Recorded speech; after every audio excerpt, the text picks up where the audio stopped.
forward into the future, we expect to be talking about lots of things. Some of them will be controversial. Some of the subjects in the future will be controversial. So I'd just like to remind everybody that we always want to be courteous and respectful for everybody, because that's the only way we're going to have a good debate. Okay? So on that note, I'll hand over to Andy Bell, who's the North Devon UNESCO World Biosphere manager. Yeah, manager. Okay. Yeah, so everyone's really looking forward to this, because this is something that's been mooted. I don't know much about it, so I'm really looking forward to having it. Thank you very much, Richard. Hope everybody can hear me okay. Thanks for inviting me up today. It was a bit of a rainy drive, but it's worth getting there. I was going to come on the motorbike, but I decided against that for obvious reasons. What I'm going to do with this talk is really a kind of roll through what we're doing in North Devon as a UNESCO site. But I will try and make reference to how it works with, or it seems to be appropriate as well for the Forest of Dean. Just 30 seconds about myself. I have a degree in forestry from Aberdeen. I actually one of my first jobs was managing the country park in Gloucester. So I used to come to the Forest of Dean and play to get away from the country parks over that side, so I had to get a piece over here. So I do know the Forest of Dean a little bit, but that was a long time ago. So it's great to be back here to talk about what is possible in the future up here. And hearing the discussions around the tables this morning as I came in, it's not that different from some of the problems we have in North Devon as well, and what we're trying to work with. So I think there's some nice, not nice, but are interesting parallels that we can talk about. So UNESCO set up this program of biosphere zones back in the early 70s, so it's literally sort of 50 years old last year. But now there are 738 sites around the world, 122 countries. It's a network of sites nominated by their countries with sort of kind of local support that goes up there, and feedback. And North Devon is one of those sites. It was the first in the UK to be on a new style of designated sites. So we went through a lot of the pain in the first place working with DEFRA to try and get this through. And our core area was Broughton Burrows originally, and then sort of buffers the buffer around that was the estuary and the dunes and part of the A1B, etc. But our biosphere reserve, and I will talk about the biosphere, I talk about this whole area. I don't really go down to the zonation balance, it doesn't really matter too much, but it's all the catchments that drain to the north coast. And we've got 12 miles out beyond London. Originally, our boundary was following a crazy definitory contour, it sort of waggled around like that. And the fishermen came up to us and said, why don't you just take it out for the 12 miles, because that's where we fish. And what we want to do is to have 12 fish, saying, sustainably caught in the UNESCO biosphere, because they think that would add value to their product. And we work with the fishermen quite a lot since then. So we extended out to that 12-mile boundary. And then, of course, we've got the midline with Wales, which we can't extend into without cooperation with Wales. So at the time we're setting up, we just said we'll keep it as that. So it's a boundary that's we call permeable, because it works with whatever it is you're trying to work with. So even sort of communities in Holsworthy, for example, down here, they're just on the edge of the biosphere. So we work with them quite a bit, and likewise sort of down into these areas where the Tamar, and again up on next door into the Somerset side, and also on Dartmoor. So we don't see it as being, that's the boundary, bang, that's it, we work into these other areas as well. But just again to remind that it's part of a global network, just to give you an idea of, if you do go for a designation, this is, you kind of rubbing shoulders with some of the greats here. So this is, we twinned with a biosphere reserve in Kenya, Malindi Watamu, which is largely, again, a coastal site, sort of mangroves, etc. So a big cetacean passage going past there. And we also then worked with them to extend their biosphere reserve to cover the Arabuku-Sokoke forest. So now it's quite a massive area that includes all the forest communities behind there, and probably includes the towns at either end, like the bookends of that reserve. So it's one of the sites that we work with in particular to develop programs and projects with. And again, sort of this is in Huangshan in China, which is Yellow Mountain is what it's called. So it's there because of the special wildlife, the cloud forest that's up there in China. And this is in Palawan in the Philippines. Again, that's the whole island that's actually been sort of designated there, including some of the marine sites as well. And this is, I'm giving you a talk once, and somebody said, oh, I know that one. I'll give you the opportunity. Do you know it? Well, this is Montbazillac. Sorry, I'm studying your way. I'll stand behind me. Yeah, easy. So this is Montbazillac in Bassin de Dordogne, so the Dordogne Basin. So they've been working there, sort of growing their wine, but sort of trying to make it more organic and more sort of friendly, but also bringing in education for children, this sort of thing. So there's a whole sort of pipeline of activity working with youth in the Dordogne Basin there. But I just thought I'd throw that Montbazillac as an example. So the big question often people come up with is, what is a biosphere reserve? You know, because it has a strange name, it sort of comes from the 70s, very technocratic, whatever. So really what it is, it's a huge accolade for the area. It means it's a recognition of the wonderful environment you have, but it's also about the people and the links of working with them. So it's not just purely about the environment, it is about linking the whole together. It's very much an area for testing and demonstrating approaches to sustainable development. So we in North Devon have been looking at ways of working with the elms transition, if you like, to agri-environment schemes, doing testing trials.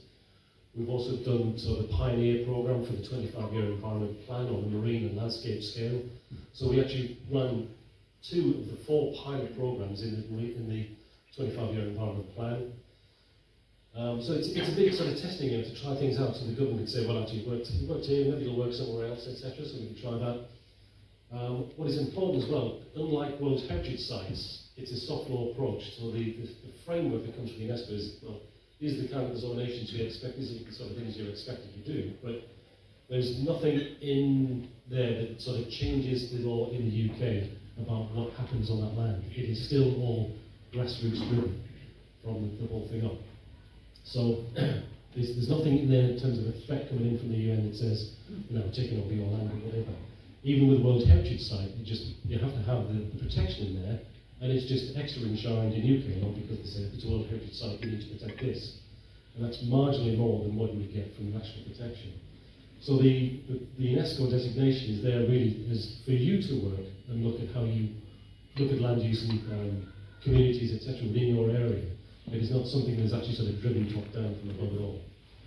And as I said, so there's no restrictions inferred externally by the designation. So there's no national designation that says, no, you're a biosphere reserve, you have to do this, this, and this.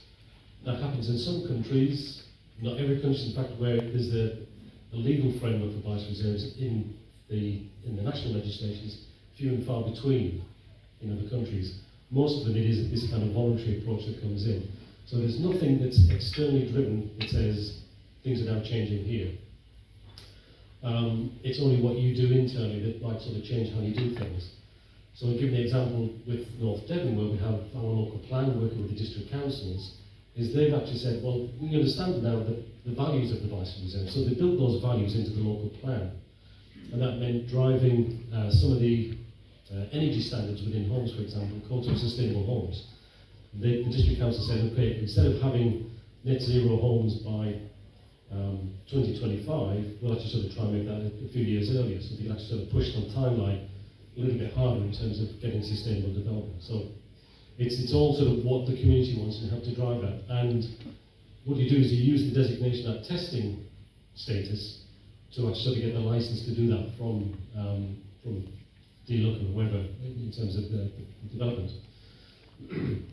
So we're meeting with the RTPI president next week, for example, to actually push those points a little bit harder about how the district councils that came together in North Devon to do a joint local plan. So 2 district councils produced a joint local plan because they shared the same values about the biosphere reserve and going forward. So it's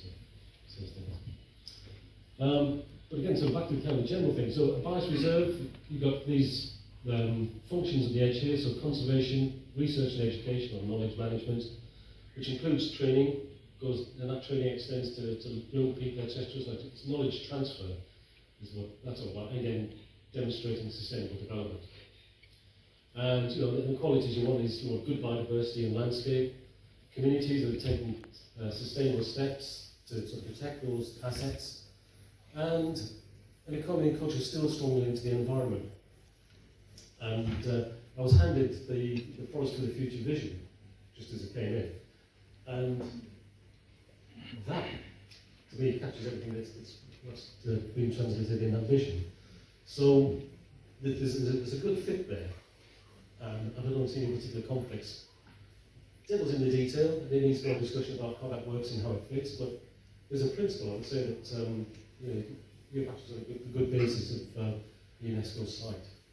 So a quick few facts about North Devon. So it was originally designated in 1976. There's a whole story about that, the early sort of days of the Man in the Biosphere programme. It was all about small science research sites. And it was 13 sites in the UK. St Kilda being one of them, for example. And because the rules changed in '95 to tie in with the Rio Summit from '92 and the outcomes from that, they said, you need to involve communities, and need to do more bigger demonstrations. Hence they said, we need much bigger regions involved in that. So we extended in 2002 as the first one in the UK. Every 10 years, we do a periodic review. I always got, for some reason, stressed to 2016. But when we did that periodic review, the Global Council for UNESCO said, this is an example, a really good example of what a bicycle reserve should be. So we're quite sort of pleased with that. But again, it's about mixing all those things, and there's sort of 1 county and 4 districts, authorities involved in it, 110 parishes, so you can read all the stats there, about how we sort of put all those things together. And it's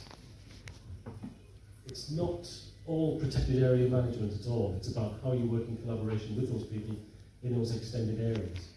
So people referring back to our plan there, there's the tiny core area, which was the original 1976 designation, and then it's catchment wide and 12 miles out. So we have a partnership that runs the Biosphere Reserve, and so it involves the local authorities, government agencies, and we work with the other designations like Devon being National Park. We've got businesses there like National Farmers Union, Arts is our rural arts organisation, the Wildlife Trust, the Rivers Trust, University First Aid, Third Age, Royal Cultural Society. This is a bit of a test of acronym city, isn't it?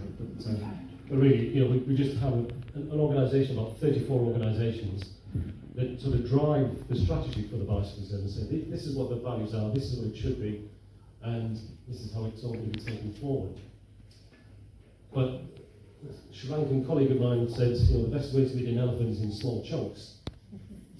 So if that's the partnership that's sort of driving the vision and the conscience of the Biosphere Reserve, and we have these working groups that are sort of just taking those elements forward in thematic groups and how to sort of lead those. So that 34 organisations then reaches out to another 30 odd organisations, which then makes up these working groups.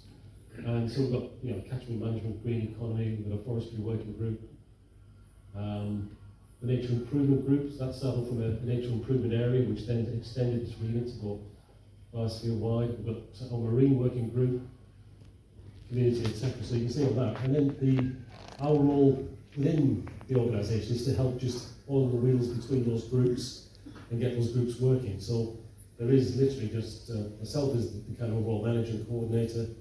We've got an admin person that helps us out, then we've got operations manager, etc. that helps just tie all the parts together, make sure we're actually reporting up and feeding up into the strategy and things are being recorded, etc. So it's and these tend to be sort of more externally funded posts. So we've got a sustainable tourism officer, and we've got some land management advisors as well, fitting in the gaps in between those other land management advice services like the Wildlife Trust and the Rivers Trust, etc.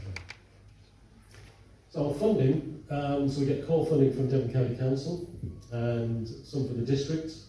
It makes up that sort of small core team of myself and the admin person and the operations manager, and then the rest of this is really sort of kind of project management. But for the next 5 years, we've secured over 17 million within the partnership, mainly from the Environment Agency's Water Environment Investment Fund, and there's other DEFRA funds as well that sort of come in to work in with those.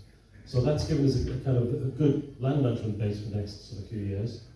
And then we've got other sort of 5 million which we're going to pursue with National Lottery Heritage Fund, and that's going to sort of help us again sort of do more of that community engagement rather than just the purely the land management side.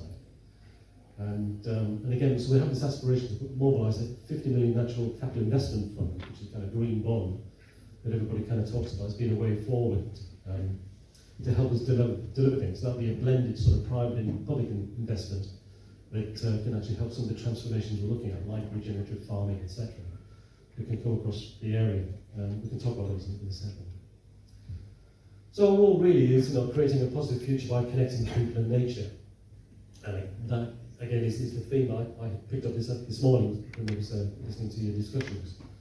So it is about connecting those people, because it's all very well just being another conservation agency. That's not really what it's about.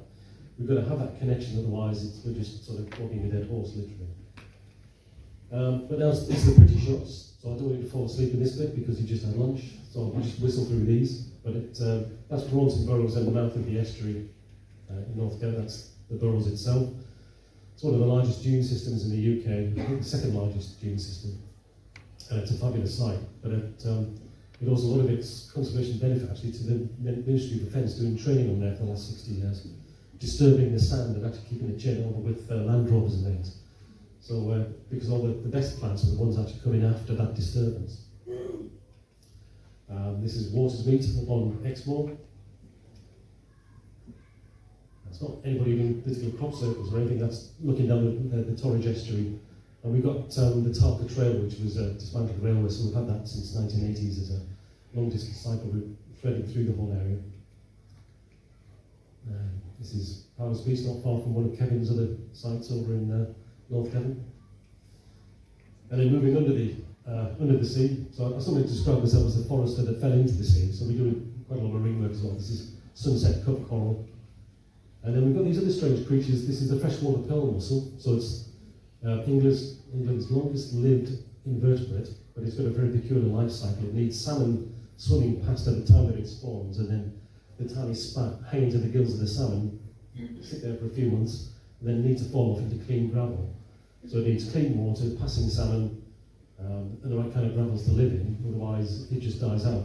So because of problems in the past with runoff, there's not the habitat there for the mussels, there's not enough salmon passing through. So our youngest freshwater pearl mussel are 40 years old, so we're doing rejuvenation programs, trying to get them to stimulate to cast spout and things, which is starting to work, but it's quite an interesting long program now.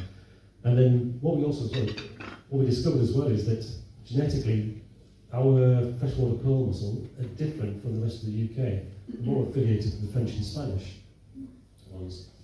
So there's probably a story there somewhere about laws and trading and that sort of thing, but we'll go on to that. And then the Clovelly herring. Everybody thought herring were all the same.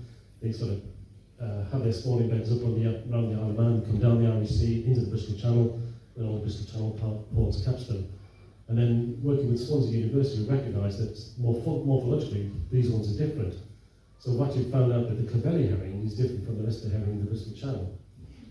Some of the Bristol Channel ones do come in as well a little bit later, but now we're having to find out where did the Clovelly herring come from, what's their spawning grounds. There's something different about them. It's genetically and morphologically different. And then there's the cultural side, so we've got interesting assets in terms of the culture where we've had recording what life has been like. And this is photographs archived from James Revilius back in the 80s. And look at those pictures, they're more like what you might expect in the 50s. And they've been a real good asset to those. I'll talk about those in a second. And then, of course, there's the usual things of festivals, local food, and the like. So our job is to try and link people and nature for a better future, coming back to that theme again. So there was that approach about ecosystem services. What does nature do for people? As Tony Juniper sort of citing Monty Python and the Holy Grails, and what has nature ever done for us? And so the landscape gives you food production, access, flood reduction, water filtration, nutrient cycle, and all of these things. And mental well-being, I was mentioning all the tables over here about sort of getting out for a walk does a lot for your well-being. So it's how do you make that work? Those are the public goods that are just kind of taken for granted in a landscape, and how do you make those work better without actually depleting those? Because otherwise you end up paying for it somewhere else down the line in another way. So it's down to how we make sure that nature gives us stuff, it maintains our sort of well-being and environment, and enriches our lives and those cultural services. And then that led on to the natural capital approach, which was something that was very much pushed by the government, saying we want to sort of see this, because that was a language really that was developed to speak to the Treasury. because whilst DEFRA was kind of struggling to get any kind of investment into biodiversity, all well-meaning, etc., it just wasn't making that big difference into government spend at all. So good-minded economists sort of came up with the idea of natural capital, speaks in the language of the Treasury and says, these benefits come from our natural assets, and start speaking in those terms. That meant that there's now the Treasury book talks about how to use natural capital in doing costings and the like. So it's a way of thinking, but it is problematic in one way because it's very anthropocentric. So natural capital is only one of the capitals you work with. You've got social capital, and you've got human capital, and you've got manufacturing capital. I think you neglect those other capitals at your risk, but it's good that there is a focus now on understanding what natural capital is, and I can see how that can work in a second. We did some work that looked at, well, what is the ecosystem flows from our different habitats. So this is pounds per hectare per year, and these are the different habitats, and these are the different services that come out. So coastal wetlands and salt marshes seem to come up extraordinarily high, mainly because of the tourism visual aspect. But likewise, the estuary kind of fitted into that as well. It was good to see, woodlands being much higher there in the bracket as well. I didn't doctor those figures because I'm a forester. That's what's in that national research, etc. But there's also things like our special wetlands, common grasses, for example, that are a key part of that. So understanding where those benefits come from and those different land uses, you can then start thinking, well, what does that mean in terms of land? And understanding where we can try and influence and work with landowners to get the benefit of those, but also try and reap the benefits back to them in terms of payment. So they're delivering a service. So we managed to get data together that gives us kind of a 20-metre resolution of the whole area of what habitats we have, what ecosystem service they're giving, and then use that in terms of our natural capital audit or assessment of the whole site. And likewise, we could do that on the marine part, but it's very hard to model marine stuff because you can't normally see the seabed. So far less visible, but much more challenging to get the data together. But we now have a very good data set of what's on the seabed and what it's like and the kind of services that are coming from that. So how do we protect those? Where are those herring hanging around? What do they do for that? So understanding your area is really important. So again, the way that you have a good understanding of the forest of Dean and what is out there and the condition of it, what are the benefits coming from that, how do people use it, is a good starting point. So all the work you've done with the Forest as Forest makes a good starting point for how you can work with people and understand land better and what it means. So using all that information is the kind of the so what. So what do? We work on sustainable economies like tourism, farming, mentioned elms, and sort of trying to link to better products coming from farms. There's the forestry angle, fishing and technology. So looking at, again, the problem we have, like you have, is young people leaving the area, not coming back until they're much older, is how do you hold people here and give them hope and inspiration to stay here? So it's looking for the right kind of jobs and job creation you can make that actually holds them in there.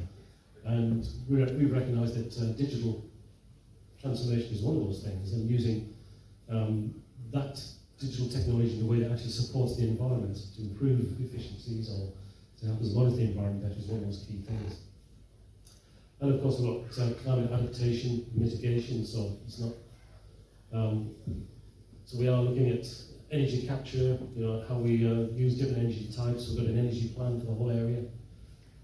We look at what are the causes of flooding, looking at the land use, how do we change that? We're looking at NFM, natural flood management, how that applies.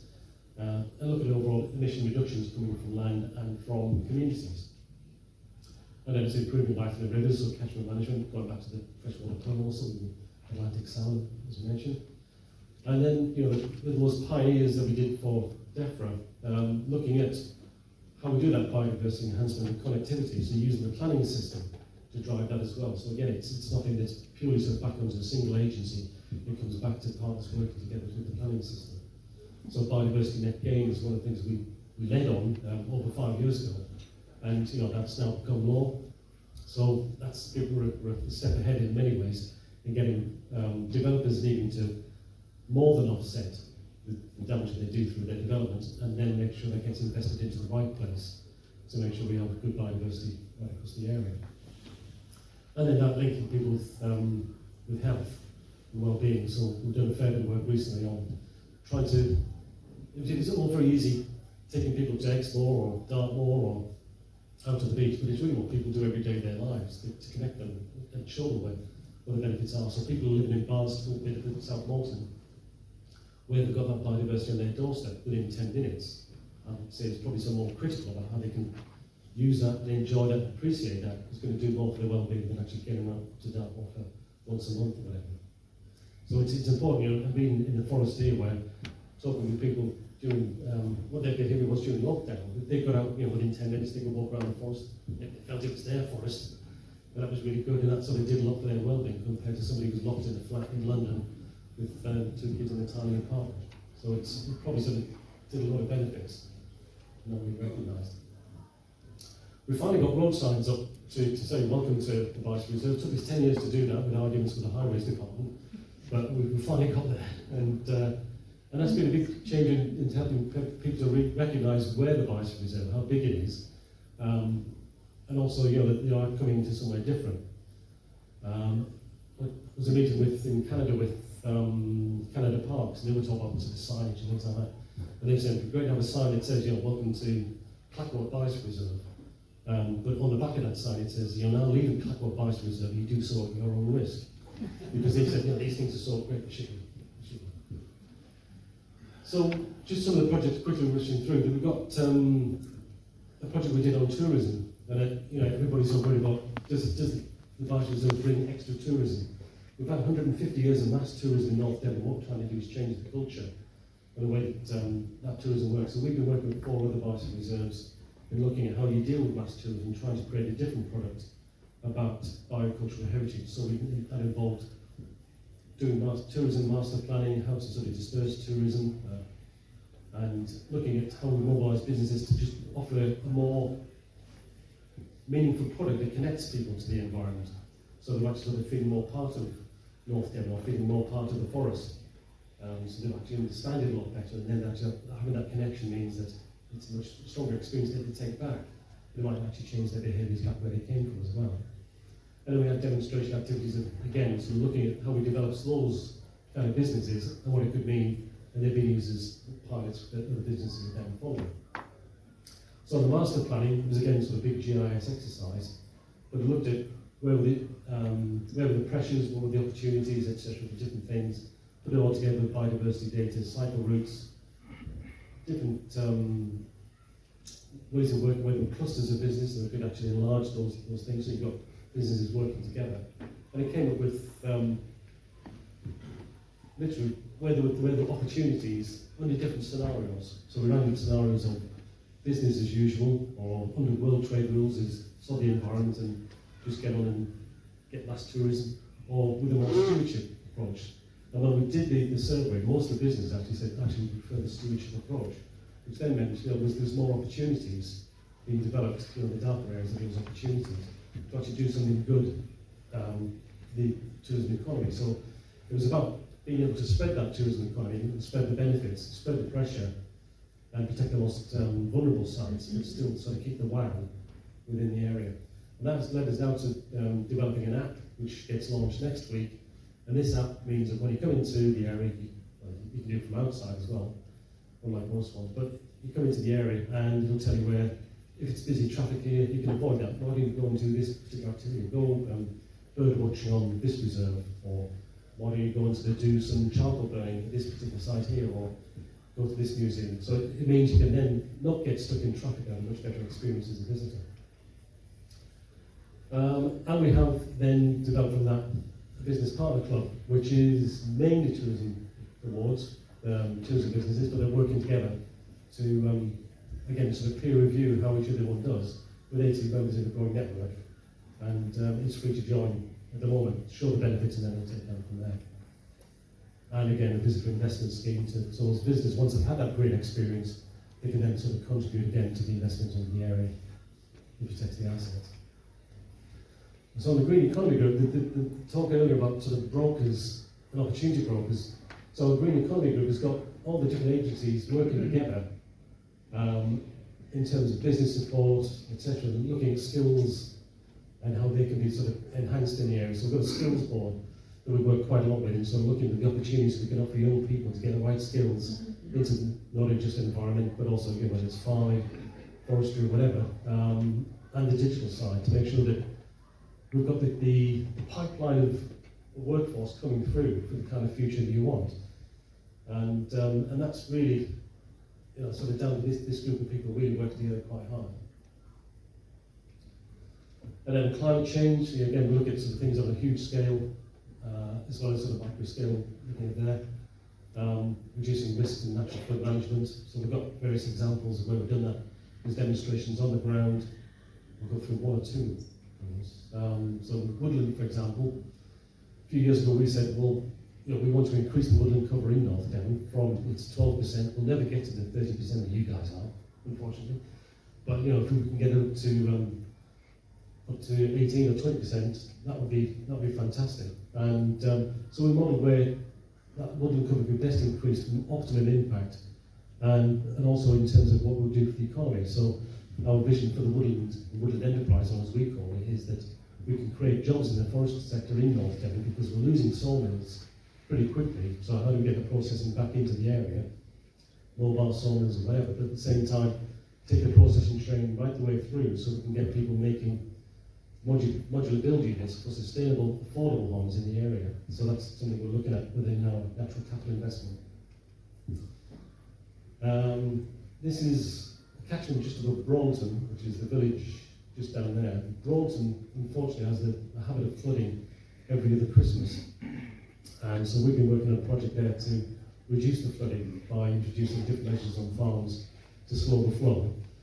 And this is one particular farm where we reinstated hedgerows in that area. So it was just re-engineering across the landscape using old techniques, but including a few tweaks like sort of dams and things like that, and pipes, just to make sure that there wasn't any sort of cascade failure of the hedges coming down.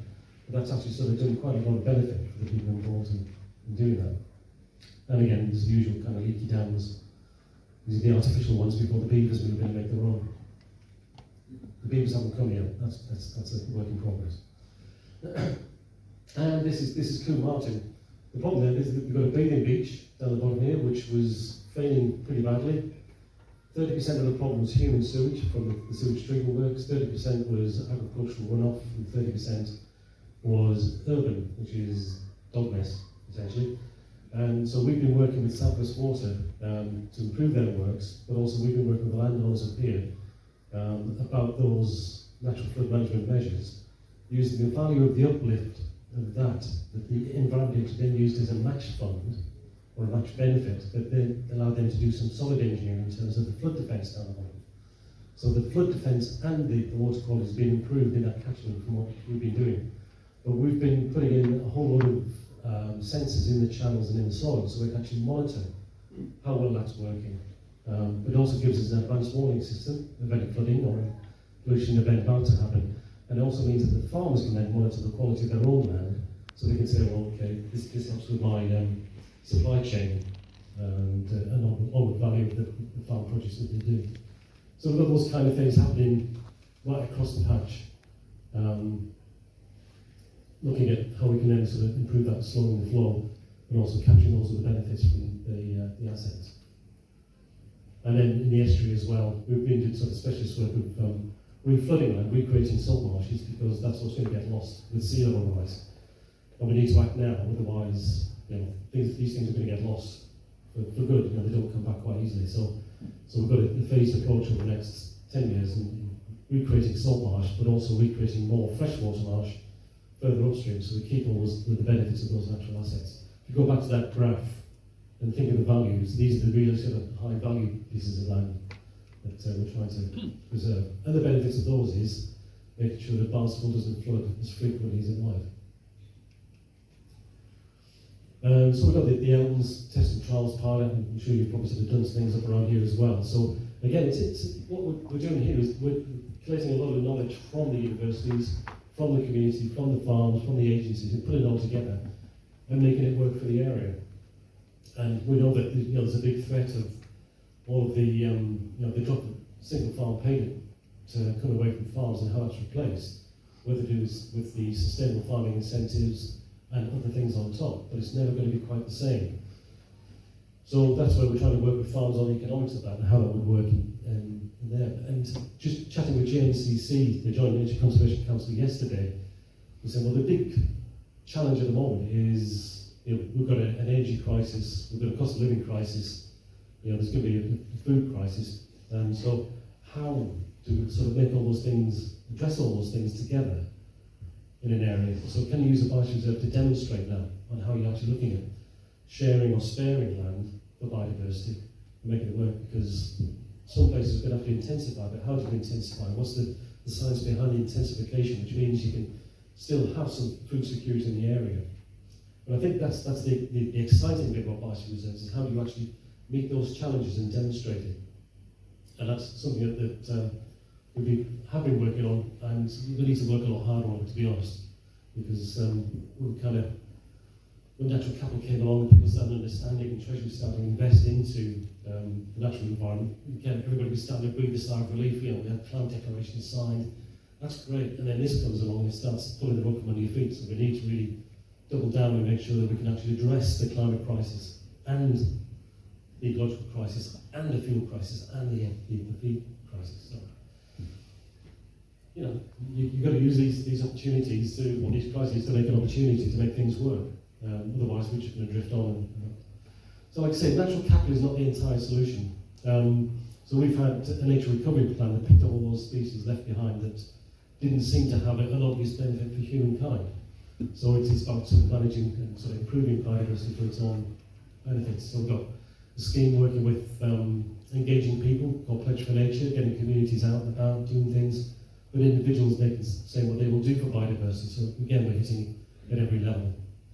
And again, so it's about how you, with the work that you've done over the last landscapes, the forest is forest, that engaging the people has been a good example of how you've done that. So brilliant work that you've done. And then connecting with people, again, using those cultural angles, because I can stand here as an environmental scientist or forester and sort of lecture blue in the face about science, but at the end of the day, it's about people's values and culture that really sort of changes the decision. And so working with the arts sector, we can engage with people and sort of say, well, this is what Villiers recorded in his photographs 50 years ago.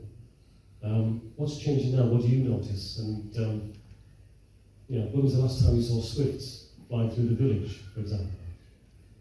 And getting to understand those things. And when's the last time you saw a guy without a chainsaw helmet in the chainsaw competition?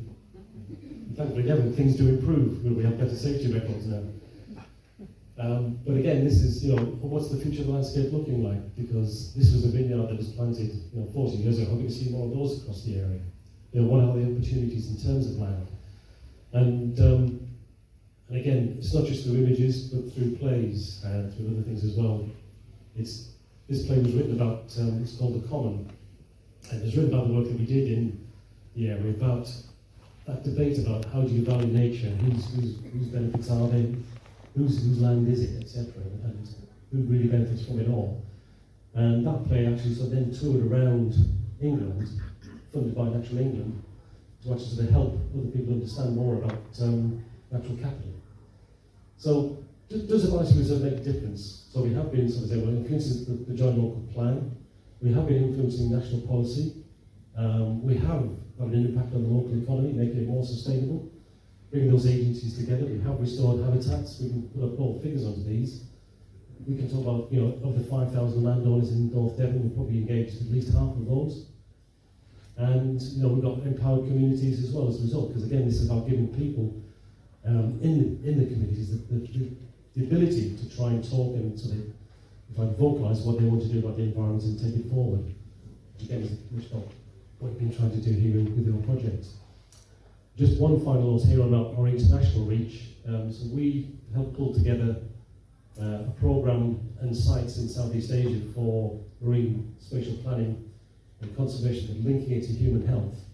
So there was 12 individual projects within that, anything from remote sensing to sort of health and community and public health, ecosystems management, etc.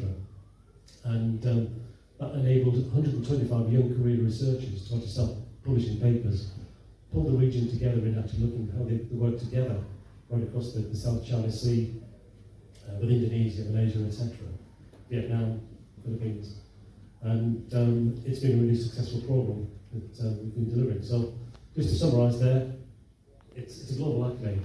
It's something that people start to understand. It is the big selling point for the area about how you can sort of instill a pride of people into the area.